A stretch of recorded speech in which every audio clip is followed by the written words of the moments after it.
Hey family, all of us at some point have received a gift from God.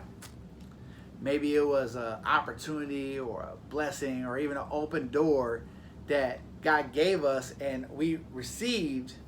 But the problem is, once we received it, we forgot about that it was God that gave it to us. Our head got all puffed up, and then we started thinking it was us that did it all along.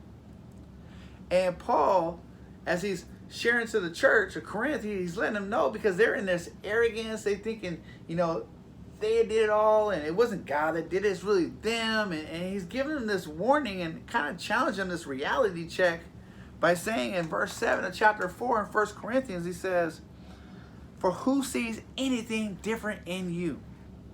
What do you have that you did not receive?" He's challenging them. Whether they thought it was their finances, whether they thought it was their possessions or their marriage, their kids, everything that they have, he's challenging them to say one thing that's not from God.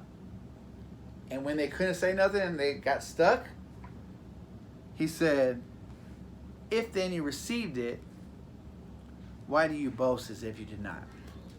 A lot of times as Christians, we get very possessive, and it's me, and we get kind of arrogant and think, "Man, I did that." You get that job you've been praying about the whole time. You've been praying. All the other doors are closed on you. Then finally go to the interview, and God blesses you with that job that you've been waiting on, and then you receive it, and all of a sudden you think to yourself, "I did that. That was me that did it. They tried to stop me. I kicked the open doors," and that wasn't even the case.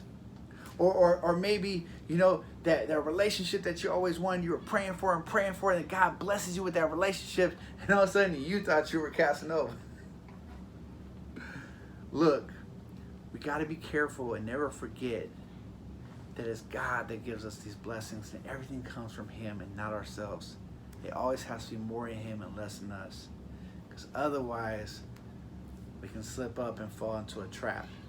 And that's just where the enemy wants us to get. So what in your life do you need to thank God for that blessing today? All right, family. You guys have a blessed day.